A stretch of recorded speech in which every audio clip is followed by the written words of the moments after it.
સુરતના અડાજણ વિસ્તાર ખાતે અનોખો સેવાકીય યજ્ઞ શરૂ કરાયો। વિદ્યાકુંજમાં એક અનોખો સેવા કોર્નર બનાવવામાં આવ્યો। 5-6 પ્રકારની વસ્તુઓ કોર્નર પર જોતા સૌ કોઈએ દાન કરવાનું મન થાય।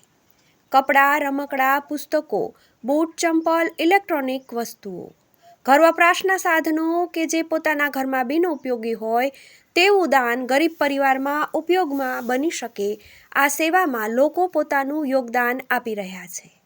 વિદ્યાર્થીઓ, વાલીઓ કે અન્ય જાહેર લોકો પસ્તી કે ભંગારમાં ન આપતા ચીજવસ્તુઓ 5Rમાં મૂકી જાય છે, જે બાદ મહેશ પટેલ દ્વારા આ વસ્તુઓને જરૂરિયાતમંદ સુધી પહોંચાડવામાં આવે છે। એટલું જ નહીં, ક્યારેક જરૂરિયાતમંદ જાતે પણ આવીને પોતાને ઉપયોગી વસ્તુઓ લઈ જઈ શકે છે। ખરેખર જે જરૂરિયાતમંદ હોય તેમની ચકાસણી કરીને આપવામાં આવે છે। આ યજ્ઞ 365 દિવસ ચાલુ રહે છે।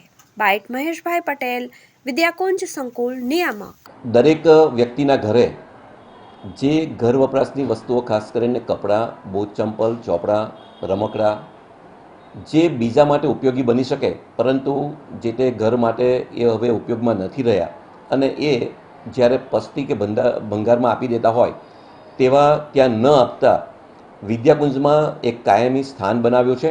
તેમાં એ લોકો મૂકી જશે અને જે જરૂરિયાતમંદ બાળકો છે કે એમને રમકડાં પહોંચે, કપડાં પહોંચે, બૂટ, ચંપલ મોટા માટે પણ અને ચોપડા પણ જેને જરૂરિયાત હોય ત્યાં સુધી પહોંચાડવાની એક અમારી મુહિમ છે।